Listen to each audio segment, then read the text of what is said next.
오늘은 선교 주간이에요. 우리가 매월 마지막 주일, 우리가 작지만 또 미약하지만 또 그렇게 국외에 나가서 선교를 하고 또 선교에 그렇게 열정을 다하는 그런 선교사님들 그렇게 돕는 그런 선교 주일로 우리가 예배를 그렇게 드리게 됩니다. 이 선교하면은 참 우리가 예수님의 지상명령입니다. 이 선교는 해도 되고 아니 되고 해가 아니라 선교는 반드시 지상명령이기 때문에 선교에 우리가 마땅히 교회는 선교적인 사명을 받아 감당해야 된다라는 것만큼은 그렇게 분명한 사실입니다. 오늘 우리가 스가랴서를 마치고 이제 스바냐서 1장을 그렇게 강론을 하게 됩니다. 오늘 이 본문 말씀은 바로 그런 얘기예요. 하나님께서 범죄한 그러한 유다를 왜 멸망시켜야만 했는가? 왜 유다가, 왜 하나님의 선민의 백성인 유다가 멸망을 받아야만 하는가? 그것은 단 한 가지, 우상의 죄. 우상하면 뭡니까? 어떤 우상을 만들어 놓고 그 앞에 가서 절을 하고 빌고, 물론 그것도 우상이지만 우상이라는 것은 우상을 범한다라는 것은 하나님보다 더 사랑하는 것이 있으면 그게 우상이 됩니다. 하나님보다 자신을 더 사랑하면 그것이 우상입니다. 하나님보다 내 형제를 사랑하면 또 그것이 우상이 됩니다. 하나님보다 돈을 더 사랑하면 그것이 우상이 됩니다. 물질 문명이 신앙생활에 늘 보니까 도움이 되는 건 아닌 것 같더라고요. 물론 물질이 있어서 그것을 얼마나 우리가 선하게 그렇게 선용하느냐라는 것에 따라서 물질이 악할 수도 있고 물질이 우리에게 선하게 작용할 수도 있는 거예요. 물질이 많다고 해서 우리가 우리 삶의 행복의 지수가 높으냐? 꼭 그것만도 아니라는 얘기죠. 물질은 우리가 생활하는데 도움을 줄 뿐 이것이 행복의 지수와 큰 영향을 그렇게 주지 못한다는 거예요. 여러분 적게 벌면 적게 쓰면 되는 거예요. 그렇죠? 많이 벌면 또 많이 씁니다. 그렇죠? 적게 번다고 해서 행복하지 않은 건 아니고 적게 벌어서 얼마만큼 알뜰하게 그렇게 쓰느냐 그것도 행복의 하나의 조건이라고 우리가 볼 수가 있겠죠. 그래서 우리가 물질을 항상 우리에게 있어서 신앙생활에 그렇게 큰 도움이 되는 것만은 아니다. 적당하게 하나님께서 주신 그 청지기적 사명을 가지고 그 청지기적 사명대로 살면 행복해지는데 대다수의 많은 사람들이 많은 물질을 모으게 되면 대다수의 그 물질 때문에 범죄를 하는 일들이 많이 있는 거예요. 이스라엘 백성들이 얼마나 풍요를 누렸습니까? 다윗 시대, 솔로몬 시대, 히스기야 시대, 그 역대 시대 보면은 좋은 선왕들, 좋은 군왕들을 만나서 그 나라가 번영을 하고 나라가 부강을 하고 국방이 튼튼해지고 그 이웃 나라와들과 그런 무역을 통해 가지고 많은 부를 축적하잖아요. 그렇게 됨으로 인해서 국민의 행복 지수가 높아지느냐? 그것이 아니라는 얘기죠. 그들이 많은 물질 때문에 하나님 앞에 범죄하는 일들이 많이 있었다라는 거예요. 범죄하는 일에는 어쨌든 물질이 따라갑니다. 물질이 풍족한데 그걸 가지고 어떻게 쓰느냐? 그것을 하나님 앞에 선용하느냐? 아니면 그걸 가지고 범죄하는 데 쓰느냐? 라는 것이 관건이라고 볼 수가 있는 거예요. 그러므로 우리는요, 어떤 상황에서든지 우리의 신앙이 항상 개혁되어져 가야 됩니다. 우리의 삶이, 우리의 신앙이 날마다 새로워져야 간다는 거죠. 개혁이라는 건 뭐예요? 같은 정해진 틀 안에서 모든 삶의 질을 발전시키는 거예요. 우리 신앙도 마찬가지입니다. 날마다 그래서 우리 장로교를 리포먼드 처치, 개혁주의 교회라. 날마다 우리는 개혁되어져야 되는 거예요. 교회도 개혁되어야 되고, 우리의 신앙도 개혁되어야 되고요. 그렇죠? 우리 모든 환경도 개혁되어야 되고, 우리 모든 삶의 질도 날마다 개혁되어야 되고, 새로워져야 되는 거지. 오늘 본문 말씀에도 유다왕 중에도 종교개혁을 이룬 그런 왕이 본문에 그렇게 등장을 하지요. 아몬의 아들 유다왕 요시야의 시대에 스바냐에게 임한 여호와의 말씀입니다. 이 스바냐 선지자는요, 히스기야 왕의 현손이에요. 4대 후손이라는 얘기죠. 히스기야 왕이 어떤 왕입니까? 여러분, 히스기야 왕이 아주 종교개혁을 이뤘던 그런 왕입니다. 신앙생활의 일대 쇄신의 그러한 종교개혁을 그렇게 이루었던 왕이기도 하죠. 더 크게는 히스기야 왕이 병들어 죽을 상황 때 그가 하나님 앞에 기도해서 15년이라는 세월을 더 살게 된 아주 성경에서 아주 독특한 그런 인물임을 우리가 보게 되는 거예요. 이 왕이 어떤 일을 했나? 일대 종교개혁을 단행했던 거예요. 모든 우상을 제거하고 모든 우상에서 백성들이 돌아와 하나님을 섬기고 그들이 믿음의 신앙 가운데 설 수 있도록 일대 종교개혁을 이뤘던 왕이 히스기야 왕인 거예요.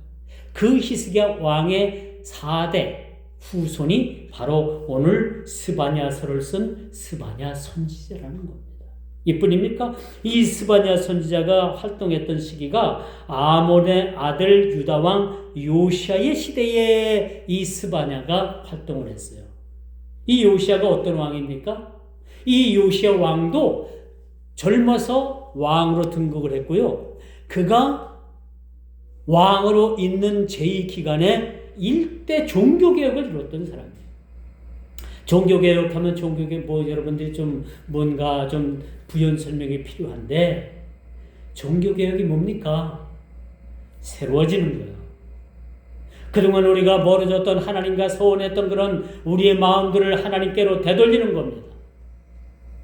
하나님을 섬기지 않고 이방신을 섬겼던 일에서 우리가 되돌아와 하나님을 섬기는 일이 진정한 종교개혁의 취지라고 말씀드릴 수가 있는 것이지요.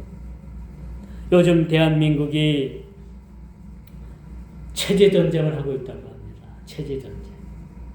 나는 좌파냐, 나는 우파냐, 나는 좌익이냐, 나는 우익이냐, 그런 싸움이 아닌 거예요. 지금은 좌파 우파의 싸움이 아니라 대한민국이 자유민주 체제로 갈 것인가, 아니면 전체주의적인 사회 공산주의로 갈 것인가라는 그런 체제 싸움이라는 것을 우리는 이제는 인식을 해야 됩니다. 왜 그런가? 여러분 잘 들어보세요. 우리나라에 중국 사람들이 200만 명이 들어와 산대요.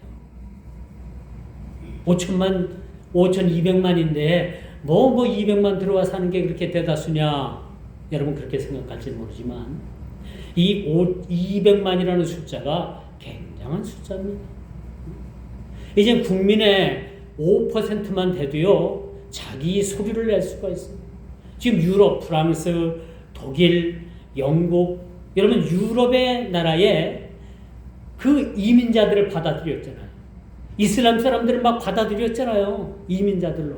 근데 그들이 처음에 들어와서 가만히 많이 숨지고 있다. 자기네 숫자가 거의 5%, 2%에서 5%가 될 때 그때부터는 자기네들이 목소리를 냅니다. 그래서 독일에서는 지금 심각한 일이 벌어지고 있잖아요. 그렇죠?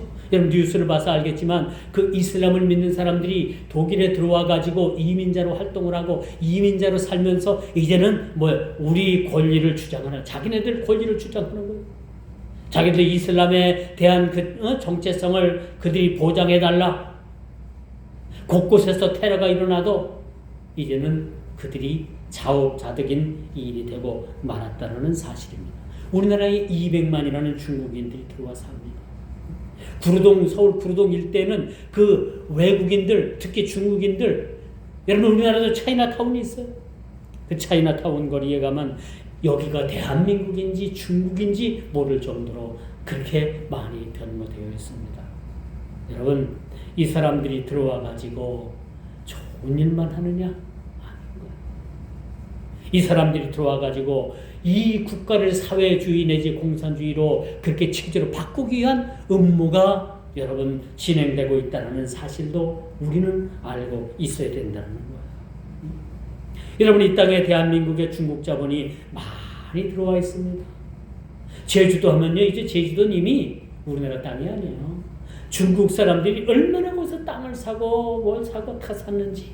제주도는 이미 이제 중국 땅이라고 해도 과언이 아닙니다. 여러분들이 잘 쓰는 카톡 있죠? 카톡도 중국 자본이 들어와서 이 카톡을 쓰고 카톡에서 나오는 이 수익을 중국 사람들이 그것을 배분해 갑니다.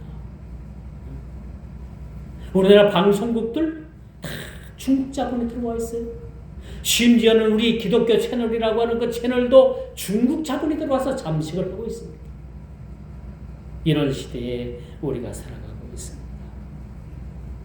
이런 염려는 단지 저만의 생각일까?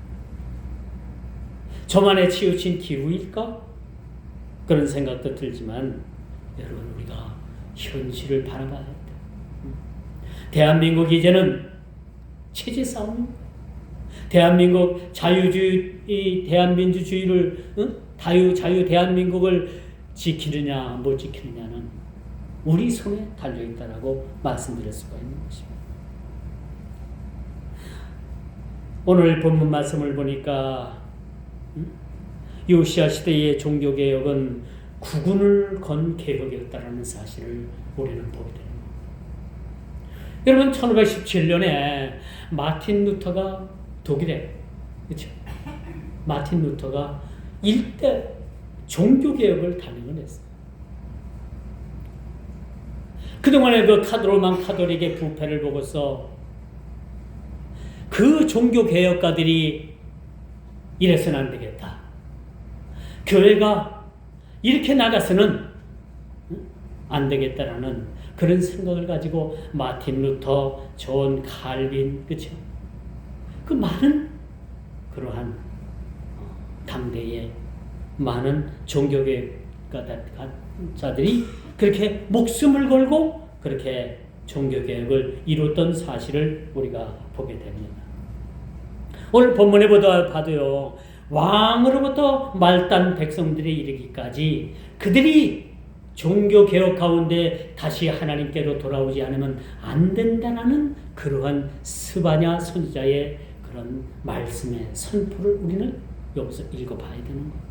왜 스바냐 선지자가 이 말씀을 통해서 왜 이렇게 경고의 말씀을 그렇게 하고 있는가? 왜 스바냐 선지자가 그 한 나라의 국운을 건 한 나라가 망할 수밖에 없는 그 사실, 그리고 왜 망해야만 하는가라는 사실에 대해서 이렇게 쭉 그렇게 열거를 하고 있어요. 그 중심에는 그들의 죄가 무엇이었는가, 우상을 범한 죄를 직시하고 있다는 사실을 우리가 보게 됩니다. 여러분, 동유럽에 체코슬로바키아라는 나라가 있어요. 체코라는 나라지. 제가 작년 여름에 그 나라를 갔다 왔잖아요. 여러분, 카톡에 제가 사진을 통해서 올려놨을 거예요. 그 사진은 내용은 그 사진에 보면 동상이 새카맣게 새카만 모습을 하고 있잖아요. 한번 학대해서 이렇게 보세요. 아, 이게 무슨 동상이지? 왜 이렇게 숫동이처럼 검지? 그런 생각을 가질 수 있을 거예요. 그 동상이 바로 얀후스라는 그런 동상입니다. 이 사람은요, 1372년에서 1415년까지 살았던 그런 인물이기도 합니다. 이 사람은 로만 가톨릭의 신부였어요. 그리고 1517년에 종교개혁이 마틴 루터에서 일어나기 전 100년 전에 로만 가톨릭을 향해서, 그 교황청을 향해서 어떤 요구사항을 그가 요청하고 있는가 하면, 교황이 베드로 성당을 짓기 위해서 면죄부를 팔아먹잖아요. 면죄부가 뭔지 알잖아요, 여러분. 여러분 조상이 지금 죽었는데, 천국도 못 가고 지옥도 못 가고 연옥에서 산다는 거예요. 연옥에서. 천국과 지옥의 중간지대를 얘기한다고 합니다. 우리 기독교는 연옥을 부정합니다. 연옥 없어요. 근데 이 로만 그 가톨릭에서는 연옥을 이야기합니다. 그래서 후손인 여러분들이 헌금을 많이 하게 되면은 이 지옥 갈 사람이 연옥에 있다가 천국을 간다. 그렇게 많은 사람들을 현혹을 해가지고 많은 헌금을 그렇게 뽑아먹었어. 이게 좋은 일이에요, 나쁜 일이에요? 옳은 방법은 아니라는 얘기죠. 그리고 천국 가는 표를 팔았어요.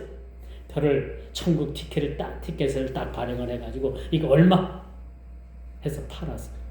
그렇게 해서 이득을 취했던 사실입니다. 이뿐입니까? 로마 교황청은 이 성직, 신부나 사제나 그런 사람들의 직분을 돈을 주고 팔아먹은 거예요.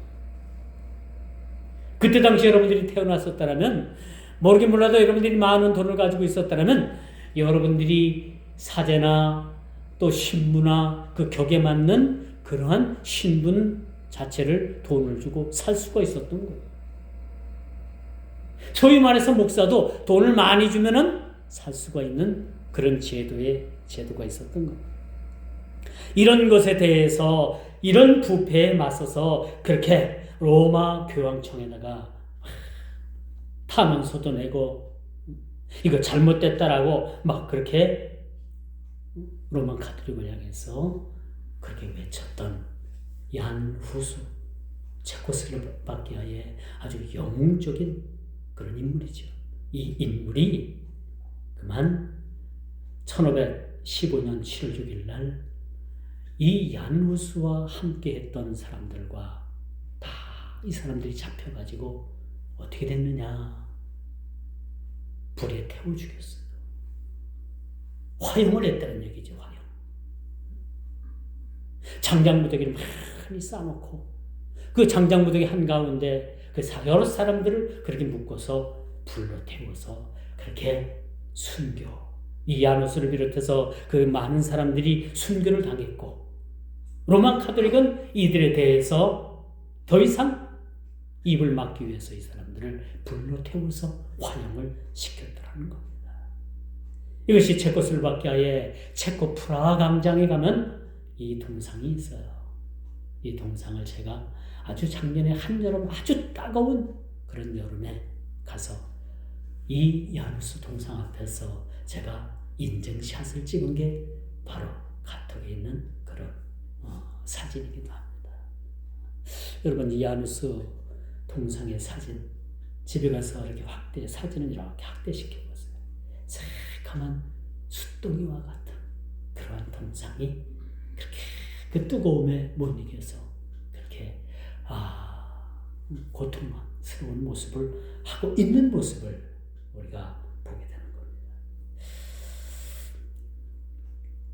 지금 우리는 제2의 종교개혁이 일어나지 않으면 교회는 희망이 없다라는 이야기를 들은 지가 벌써 꽤 오래됐습니다. 오늘날 조국 교회를 비롯해서 이제 유럽의 교회는요, 유럽의 교회를 가보니까 교회도 많지 않을 뿐만 아니라 예전에 유명했던 그런 성당만 밖에 없어요. 왜 이렇게 성당은 많은지, 거기다 이 성당을 더 이상 지탱하기 어려워가지고 이것을 이슬람에게다 팔아먹었는데 그 성당이 이슬람 회당으로 바뀐 곳도 있습니다. 이것을 성당을 팔아먹었는데 이 성당이 술집으로 변한 곳도 있어요. 여러분 이미 기독교가 쇠퇴의 길로 걷고 있은 지가 한참 오래했어요. 기독교, 개신교 찾아보기가 쉽지 않아요. 없어요. 없어요. 오늘 선지자는 구약의 또 하나의 종교개혁을 단행한 히스기야 왕의 4대 손녀. 스바냐 선지자의 인물이 그 배경이 그 가문을 따져보니까 이 보통 가문이 아닌 거예요. 히스기야 왕의 4대 자손이 현숙인 거예요. 이런 집안에서 이 스바냐 선지자가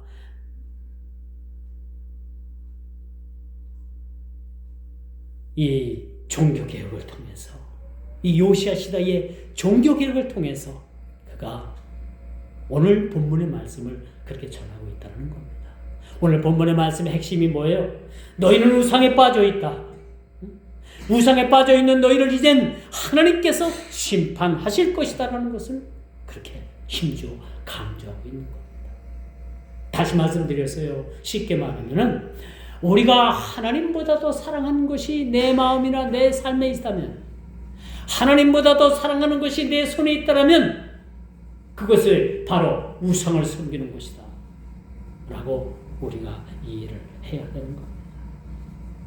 오늘 스바냐 선지자는 이 심판에 대해서, 하나님의 심판에 대해서 노아 홍수 심판 이래에 하나님의 최대의 심판이 될 것을 그렇게 말해주고 있어요. 하나님께서 노아 시대에 홍수로 세상을 심판하시면은 하나님께서 그렇게 말씀하시잖아요. 다시는 이 땅을 물로 심판하지 아니하겠다. 그렇게 말씀하십니다. 그렇다면 이제 뭘로 심판하시겠는가? 오늘 스바냐 선지자는요, 노아 시대에 하나님께서 심판하신 그 심판을 기억하게 하고, 또 하나님께서 창세기 1장에 그렇게 하나님께서 새를 지으시고 공중에 나는 새를 만드시고 바다에 어독을 만드시고 사람을 만드시고 이런 것을 쭉 열거하고 있어요. 왜 이런 말씀을 하느냐? 하나님께서 이렇게 사람을 만드시고 온 우주를 만드셨지만은 하나님께서 심판하시기로 말미암는다면, 하나님께서 심판하신다면 이렇게 창조하셨던 것들을 철저하게 그렇게 하나님께서 심판하시겠다라는 그러한 목적으로, 그러한 의미로 그렇게 비유를 통해서 이 말씀을 우리들에게 전해주고 있다는 겁니다. 하나님께서 일주일 6일에 거쳐서 온 우주 만물을 만드시지 않았습니까? 6일째 되던 날 우리 사람을 만드셨어요. 이래 이 사람이 하나님 앞에 범죄합니다.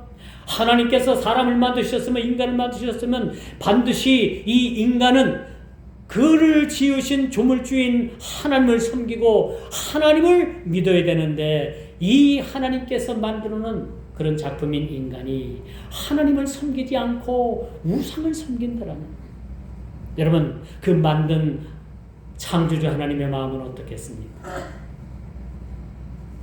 여러분 배로, 여러분 몸으로 난 그 자식들이 여러분의 바람대로 열심히 세상을 살고, 참 여러분 바람대로 여러분들이 세상을 살면 얼마나 좋겠어요. 그런데 그 낳은 자식들이 여러분 바람대로 세상을 살지 않고 사고나 치고,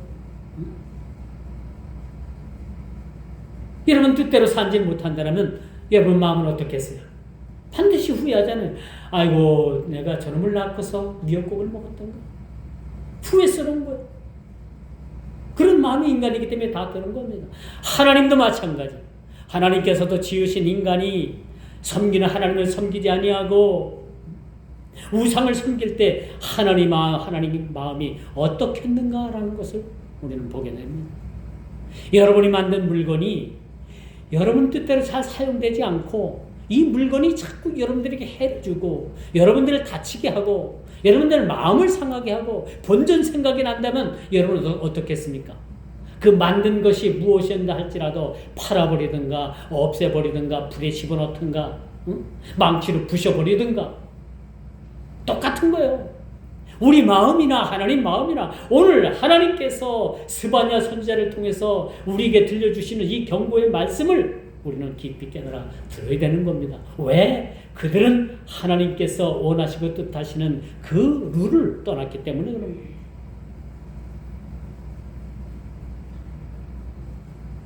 성경은 하나님의 창조로 시작해서 세상의 악에 대한 심판을 끝으로 그렇게 맺게 하십니다.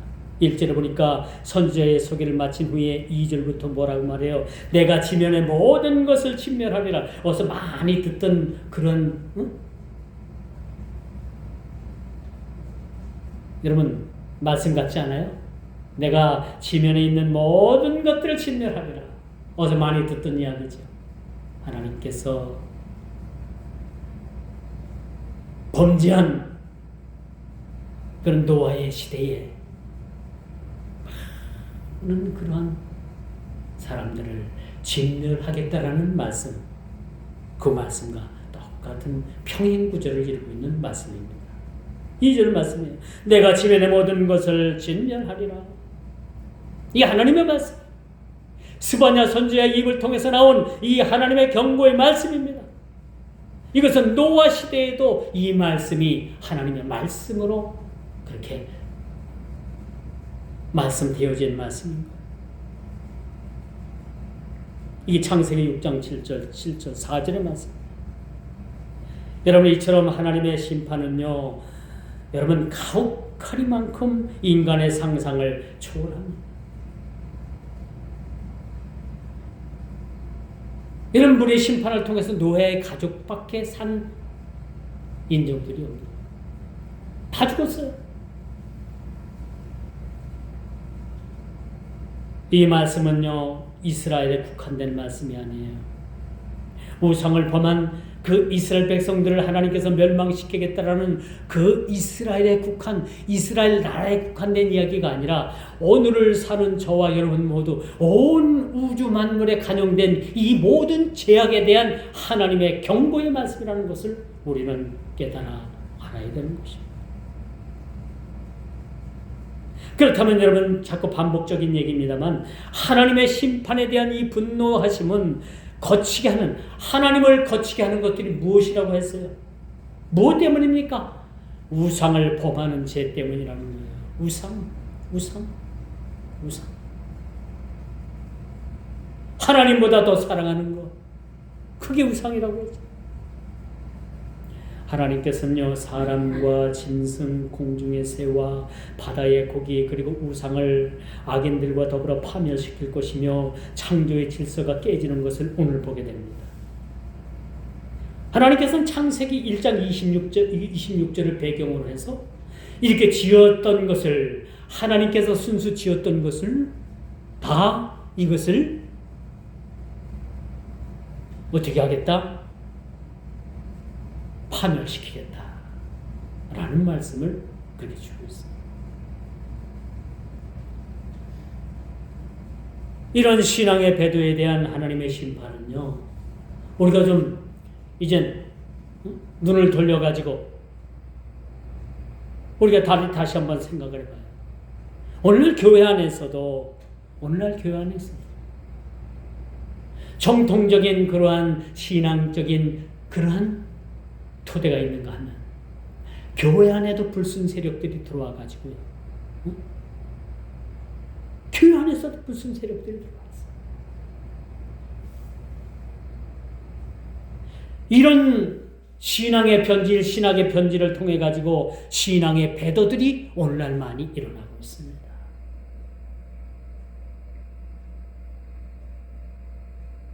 여러분 기독교 방송국이라고 하는 CBS 이젠 대놓고 공산주의를 찬양을 합니다.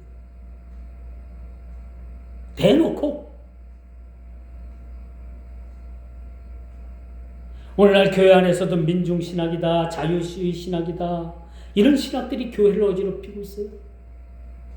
교회의 본질, 하나님의 말씀의 본질을 흐트리고 있는 일들이 얼마나 많은지 몰라요.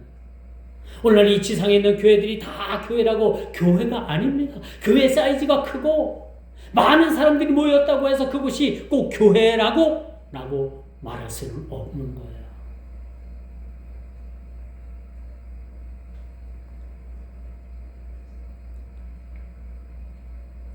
지금 우리도 모르는 사이에 신앙의 자유를 빼앗길 처지에 놓여 있습니다. 여러분 단연코 제가 말씀드리는데 우리나라가 공산주의, 사회주의 체제로 넘어가면 교회 제일 먼저 없어집니다. 순교자 제일 먼저 목사들의 목이 달아납니다. 그 다음엔 우리 성도들의 목이 달아날 거예요. 그때 되면 이런 목숨을 걸고 순교를 하든지 예수님을 배도하든지 둘 중에 하나를 택해야만 합니다. 공산주의, 사회주의 체제에서는 교회가 없어요. 지금 중국을 보세요. 중국에 교회가 있습니까? 공산주의 꼭두각시 노릇을 하는 교회는 있어도 이렇게 진리를 선포하고 진리를 사수하는 그런 교회는 중국에는 이미 없습니다. 그런 교회들은 이미 다 불태워졌어요. 예전에는 기도원마다 많은 집회에서 구국기도가 빠지지 않았어요. 오늘날 교회도 이제 먹고 살만하고 나라 경제가 선진국 반열에 진입을 하니까 교회도 더불어서 요즘 여러분 기도원, 예전에 기도원들의 사람들 많이 모였잖아요. 하늘선 기도원, 강주 기도원, 그렇죠? 강남 금식 기도, 옷살리 기도 가면 사람들이 바글바글. 그 숙소가 없어가지고 그 집회하는 성전에서 이불 보따리 싸갖고 가서 거기서 이불 피고 눕고 자고 그 자리가 자기 자리인 거야. 그렇게 많은 사람들이 산골 골짜기마다 기도원을 세워서 그렇게 기도하는 사람이 많았는데 지금은 기도하는 사람이 없는 거예요. 우리는 지금의 현실을 심각하게 받아들여야 합니다. 그런데 많은 사람들이 아이고 설마 대한민국이 교회가 없어지겠어? 여러분 마지막 때가 되면 뭘로 하나님께서 우리 신앙을 뭘로 판별하실 거예요? 환난이 옵니다. 고통이 옵니다. 신앙생활도 하지 못할 정도의 그런 아주 극렬한 그런 상황이 우리에게 전개됩니다. 이럴 때 여러분 어떻게 예수를 믿을 겁니까? 어떻게 여러분 신앙을 지키겠습니까?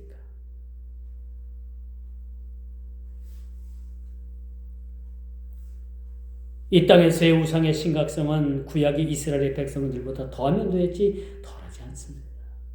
요즘 모두가 다 물질 만능 시대로 달려가잖아요. 돈이면 안 되는 게 없다라는 그런 생각들이 모든 사람들을 다 지배하잖아요. 돈이면 안 되는 게 안 되는 게 없다. 그렇죠? 돈이면 안 되는 게 없다. 이게 아주 상식화됐어요. 법제화된 것 같아요. 모두가 다 그래서 그 돈을 향해서 달려갑니다.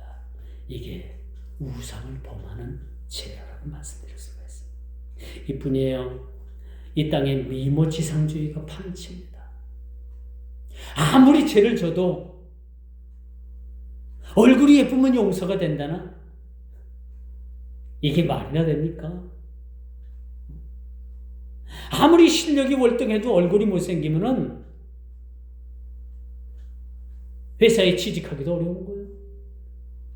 실력이 없어도 얼굴만 예쁘면 미모가 뛰어나면은 그 사람을 회사에서 채용을 한다는 거예요. 이게 말이나 됩니까? 이게 세상의 상식적인 일이라고 생각을 합니까? 이것 또한 하나님 앞에 큰 우상입니다.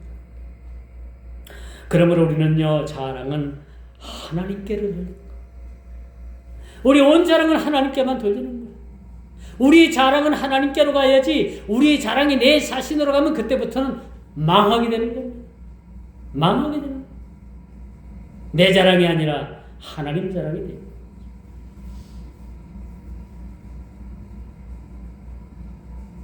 그러므로 당시에 이스라엘 백성들은요, 오늘 1장 6절의 말씀처럼 하나님을 배반하되 어디까지 갔는가? 오늘 본문 6절이 참 그것을 말해주고 있어요. 본문 6절. 뭐라고 말씀을 하느냐? 제가 한번 읽어볼게요. 여호와를 배반하고 따르지 아니하는 자들과 여호와를 찾지도 아니하며 구하지도 아니한다. 배반할 뿐만 아니라 그를 따르지도 아니하고 여호와를 찾지도 아니하고 여호와께 구하지도 않는다라고 이렇게 분명하게 오늘 선지자는 이스라엘의 죄에 대해서 그렇게 말해주고 있는 것을 보게 됩니다. 배반합니다. 따르지 아니합니다. 찾지도 아니합니다. 구하지도 아니합니다. 여러분 어떻습니까? 여러분 지금 신앙생활이 어때요? 여호와 하나님을 찾습니까? 여호와 하나님을 따릅니까? 여호와 하나님께 구합니까? 어때요? 찾습니까? 따릅니까? 구합니까? 여기 세 가지 다 들어가죠. 여기 세 가지 안 들어가면 안 되는 거예요. 하나님을 믿는 게 아니에요. 여기 세 가지 들어가잖아요. 이런 자들을 뭐예요? 6절에 보니까 이런 자들을 멸하리라, 멸절하리라 이렇게 말씀해 줍니다. 그래서 우리 신앙의 포커스가 예수님이 돼야지 내 자신 되면 안 돼요. 자기 자랑으로 나가는 사람은요, 자기를 자긍하는 사람은 교만에 빠지는 거예요. 자기 눈이 높아져가지고 자기가 최고인 줄 아는 거예요. 자기 밑에는, 자기 위에는 아무도 없는 줄 아는 거예요. 이런 교만에 빠질 수밖에 없는 거예요. 그리고 그는 뭐예요? 세상 명예, 세상 물질, 그런 자기 자랑으로 그렇게 빠지게 돼요. 이제 마지막으로 여호와의 날이 가까웠음을 우리는 알아야 됩니다. 7절 말씀이죠. 여호와의 날이 가까웠음을 우리는 알아야 합니다. 우리가 지난주까지 스가랴서를 우리가 강론을 했잖아요. 1장부터 14장까지. 스가랴서 14장 1절, 4절, 6절, 7절, 8절, 9절, 13절, 20절, 21절, 14장만 봐도 이렇게 많은 그런 부분에서 그날에, 이날에, 그때에, 그 때를 이야기해주고 있는 모습을 우리는 지난주의 말씀의 강론을 통해서 살펴봤습니다. 그날에 우리는 그날을 준비해야 됩니다. 오늘만 살고 사는 거 많은 게 아니에요. 어제 살았다고 해서 우리가 인생을 다 산 게 아니잖아요. 앞으로 우리가 살아갈 날이 있지 않습니까? 이 날에 우리는 준비해야 된다는 거예요. 주님 오실 날을 준비해야 되는 거예요. 머지않아서 구름 타고 백마 타고 이 땅의 천사들의 나팔 소리와 함께 천사들의 호령을 통해서 그 공중에서 호련히 여러분들의 이름이 불러질 거예요. 그날에 여러분들이 주님을 맞이해야 되지 않겠습니까? 주님 오실 날을 우리가 준비해야 되지 않겠습니까? 맨날 편하다, 눕자, 더 자자. 그럴 때 우리 주님께서 호련히 이 땅에 나타나시면 그때 가서 여러분들이 어떻게 하실 겁니까? 어떤 남편네들은 뭐 부인 뭐 치맛자락을 뭐 자꾸 간다는 거지. 이건 다 우스갯소리예요. 여러분의 믿음대로 가는 겁니다. 믿음대로.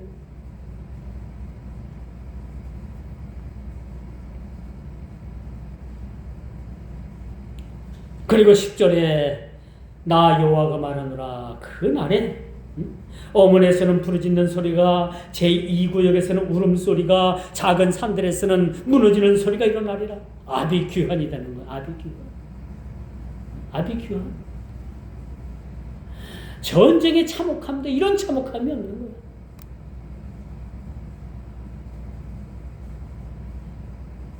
여러분 구역에 보면 여러분 너무도 끔찍한 사건들이 일어나죠.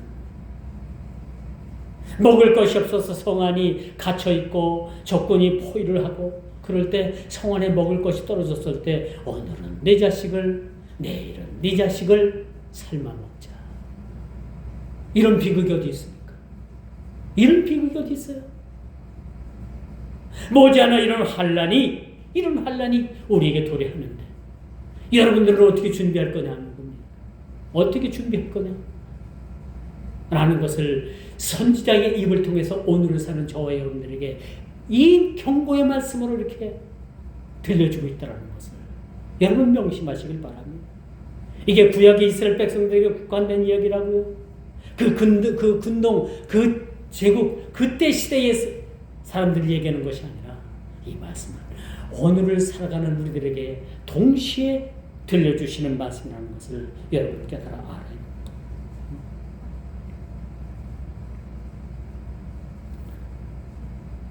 15절 말씀이에요. 그날은 분노의 날이요 환난과 고통의 날이요 황폐와 패망의 날이요 캄캄하고 어두운 날이요 구름과 흑암의 날이 될 것이라 라고 오늘 15절의 말씀에 이게 환난이 아니겠습니까?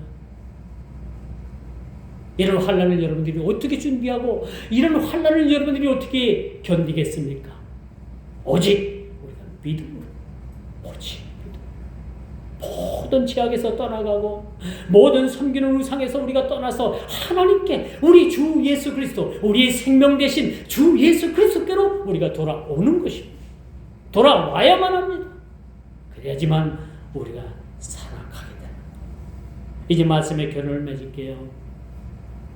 데살로니가 전서 5장 3절에 보니까 그런 말씀이 있습니다. 우리가 평안하다 안전하다 할 때에 그때에 임신한 여자들에게 해산의 고통이 따름과 같이 멸망이 갑자기 그들에게 이르르니 결코 피하지 못하리라. 이런 고통이 찾아옵니다. 여기 있는 여성들은 잘 알죠. 해산하는 고통, 아이를 출산하는 고통, 이 여인들밖에 몰라요. 남자들은 모릅니다. 얼마나 아픈지 이러한 해산하는 고통과 같은 이 아픔이 다가오겠다는 거예요. 지금 이 상황이 딱 이 말씀이 오늘을 사는 저와 여러분들의 시대에 꼭 맞는 말씀이 아닌가라는 말씀을 말씀드려봅니다. 목사님, 과학이 첨단을 달리고 우주선이 달나라를 왔다 갔다 하는데 그 무슨 말씀입니까? 그렇게 말씀하고 여러분들이 그렇게 생각할지라도 분명한 것은 마지막 이 환란이 우리들에게 하루 가깝게 찾아옵니다. 그렇다면 우리는 어떻게 되겠습니까? 준비해야 되겠죠. 준비해야 되지 않겠습니까? 기름 준비한 그런 다섯 처녀와 같은 그런 지혜로운 자들로서 우리가 준비해야 되지 않겠습니까? 여러분, 이 시대가 여러분 얼마나 무서운 시대인가 하면요, 컴퓨터가 마음만 먹으면 세계의 모든 주식을 다 조작할 수 있어요. 북한이 우리나라의 그 무슨 화폐라고 하죠? 가상화폐 있잖아요. 우리나라 가상화폐를 수조 원을 그렇게 훔쳐갔대요. 최근까지. 수조 원. 엄청나게 그들이 훔쳐간 거예요. 뭘 통해서? 이 컴퓨터 전산망을 통해 가지고 다 떼겨가는 거예요. 맘만 먹으면 여러분 통장에 들어있는 그 현금도 누군가에 의해서 해킹을 당하면 통장에 있는 돈도 빼갈 수 있는 시대입니다. 컴퓨터가 맘만 먹으면 모든 것을 조작할 수 있는 이 시대에 여러분 무섭지 않아요? 무섭다고 생각하잖아요. 여러분, 예전에는 통장 가지고 은행 가야지만 모든 은행 업무가 됐어요. 지금은 집에 앉아서 여러분 뭘 갖고 해요? 휴대폰 안에 여러분 은행 업무를 다 할 수 있고요. 할부 낼 수 있고, 휴대폰 안에서 여러분 맘만 먹으면 뭐든지 살 수 있고. 어제 우스갯소리로 제가 집사람 휴대폰을 고장이 나갖고 중고로 15만 원짜리인가를 몇 달 전에 사줬어요. 근데 그 전에 쓰던 것보다도 휴대폰이 성능이 별로 안 좋아. 그래서 집사람이 아쉬워해요. 그래서 제가 그랬지요. 저 휴대폰 광고가 나오길래 저걸 보고 당신도 저거 하나 사지? 그랬더니 안 산대요. 왜? 저게 얼마짜리냐고 묻길래 제가 저거 한 150만 원 정도 줘야 돼. 그랬더니 안 산대요. 그 다음부터는 말이 없죠. 그걸 150만 원을 주고 어떻게 삽니까? 그렇죠? 못 사죠. 그런데 이런 휴대폰 안 해도 여러분 맘만 먹으면 이 휴대폰 가지고 많은 것을 할 수 있어요. 휴대폰 갖고 사기도 칠 수 있고요. 휴대폰 갖고 돈도 벌 수 있고요. 휴대폰 갖고 나쁜 곳에 들어가가지고 나쁜 것도 볼 수 있고 다 할 수 있어요. 이런 시대에 우리가 살아가고 있어요. 또한 이뿐입니까? 사람들은 속이고 이른바 권력자들을 위해서 여러분 권력 가진 사람들이 우리 국민을 개돼지라고 하잖아요. 개돼지라고 하잖아요. 개돼지 취급한다잖아요. 이런 시대에 우리가 살아갑니다. 이렇게 물질 만능주의가 세상을 지배합니다. 모르긴 몰라도 여러분 우리 상황의 가장 큰 우상이 물질이 아닐까요? 여러분 물질 때문에 정상적인 방법으로 물질도 취하고 범죄도 하고 강도짓도 하고. 여러분 유럽을 가면 소매치기들이 얼마나 많은지 몰라요. 그래서 가방을 딱 앞으로 메고 다닙니다. 여러분 옆으로 매면은 공동재산, 뒤로 매면 남의 재산, 앞으로 매면 내 거가 되는 거예요. 이 유럽에 가면 절대 여러분 옆으로 뒤로 못 매게 해요. 가이드들이 딱 봐서 어이 소매치기 떴습니다. 가방 앞으로 매세요 하면 전부 다 가방을 앞으로 매고 이렇게 딱 하고 지나요. 옆으로 매면 누구 거다? 옆 사람 거 같이 내 것도 되고 옆 사람 것도 되고. 뒤로 매면 누구 거다? 남의 거다. 앞으로 매면 내 거다. 이 유럽 가면 여러분들 꼭 지켜요. 가방 여러분 옆으로 매고 뒤로 매면 가방에 있는 거 다 빼가요. 그런 시대에 우리가 살아갑니다. 그리고 여러분 우리가 하나님의 자리에 인간이 앉게 되는 거예요. 이 인간이 휴머니즘입니다. 인간 정신, 인간 중심이 되는 거예요. 이런 우상을 우리는 경계해야 된다라고 말씀드릴 수가 있는 거예요. 오늘 스바냐 선지자가 오늘 1장을 통해서 하나님의 메시지를 그렇게 전달하는 그 과정. 왜 이런 말씀을 전달할 수밖에 없었던가? 이 말씀이 이스라엘 백성들에게만 국한된 이야기인가? 오늘 사는 저와 여러분들의 그런 포함된 이야기인가? 분명한 것은 저와 여러분 모두가 다 포함된 이야기입니다. 오늘을 살아가는 여러분, 저와 여러분들의 이야기입니다. 이 말씀을 경고의 말씀으로 심각하게 받아들이는 저와 여러분 모두가 다 되기를 주님의 이름으로 축원하면서 말씀을 맺도록 하겠습니다. 기도합니다. 주님, 심판의 날은 반드시 다가오고 있는데 그리스도인 된 저로서 우리 모두가 준비되게 하시고 누울 두렵고 떨리는 마음으로 준비되게 하옵소서. 스바냐 선지자를 통해서 우리에게 경고하신 이 경고의 말씀이 우리가 참으로 액면 그대로 모두를 받아들이고 이 말씀을 통해서 우리 모두가 다시 한번 우리 스스로를 점검할 수 있는 우리 모두가 다 되길 원합니다. 현 시국이 위태롭습니다. 자유 대한민국을 하나님께서 지켜주옵시고 사회주의, 전체주의, 공산체제로 가지 않도록 모든 악에서 모든 그 무리들에게서 우리를 지켜주시고 저들을 하나님께서 파멸시켜 주시며 이 땅에서 다시는 저들이 발붙이지 못하도록 아버지 하나님께서 이 나라 민족을 붙잡아 주옵시고 불안한 모든 세력들이 하루속히 괴멸되게 하여 주옵소서. 예수님의 이름으로 간절히 기도드리옵나이다. 아멘.